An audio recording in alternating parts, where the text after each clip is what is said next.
Okay, so what did you say, Ryan? She likes being an asshole. You're not wrong. So please describe yourself. My name's Jessica. I am about to be a choir teacher. I'm finishing a degree in education. My name is Ryan. I am chubby.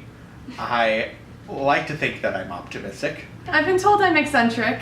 I'm kind of a hippie. I like singing and I like playing video games. I study music. And Steven Universe, yes. It's very important to us. It's really important to me. Like, very Steven important Universe to me. is very important. If you haven't watched it, I highly recommend Watched it. it, but I just cry. I just cry so much. Yeah, I'm emotional. I forgot that one. I'm a really emotional person. And you have what? I have Disorder? Bipolar disorder. Okay, cool. Bipolar 2. Yeah. Fun. Should I say, I have general anxiety disorder. Okay, so now we know. Thank you guys. I've had it my whole life, you know, and when you grow up with something like this, it changes how you see everything. It changes kind of the lens through which you see the world, and so it changes how you think about the world and think about yourself and think about other people and how emotions work, how everything works. And so a lot of the things that I believed that, you know, were just how it was were not true at all. When I was in school, I practiced dutifully and I did auditions and all the stuff that theater kids do. And when I got out of school and was kind of just left to stew in my own depression, I lost all willpower.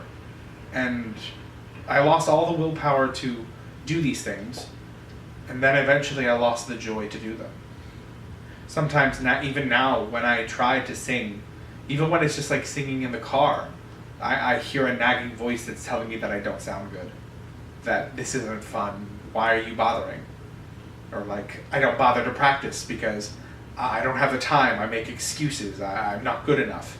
And I like to think of myself as a pretty optimistic person, and this has never happened before.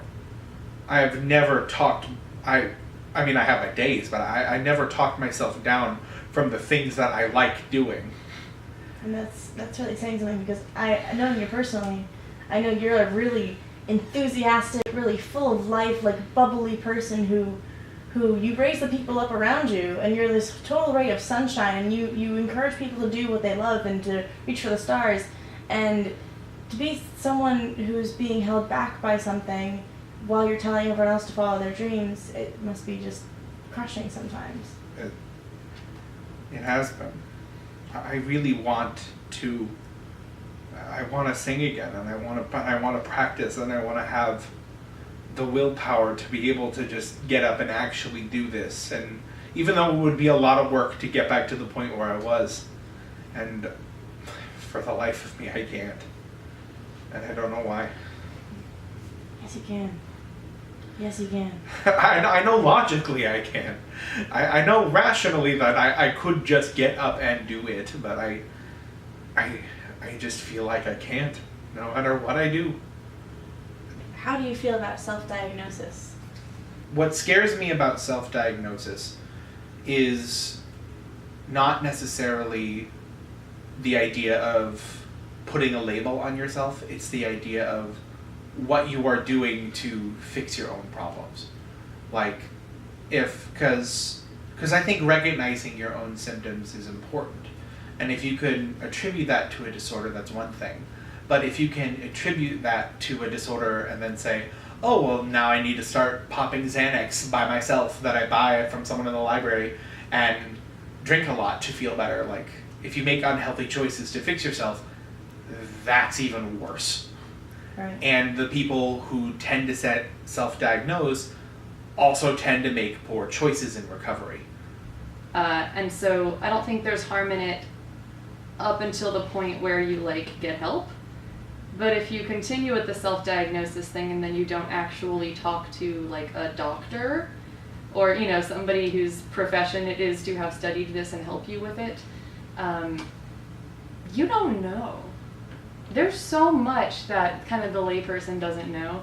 A self-diagnosed person doesn't have the barrier of a doctor to tell them yes or no, and that is not good, because people who are depressed and lose control of their own body sometimes make bad decisions.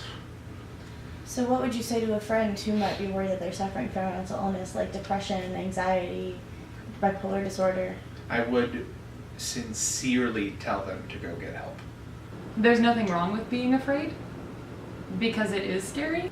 When I was originally thinking about going to therapy, I was terrified of the thought of being that guy and having that stigma. I went through 3 different psychiatrists before I found the one who I really gelled with. Well, once I finally picked up the courage to go to therapy, it was so good for me. The only surefire way to make sure that you're gonna continue suffering is to not try to get help. My therapist ended up being just so calm and professional about my illness, and she really helped me put into words the things I was feeling. With therapy and with the tricks that my doctor has taught me, I feel like I have my anxiety and depression under a lot much better control, and it's only been about half a year. Get help, and if that doesn't work, keep trying to get help.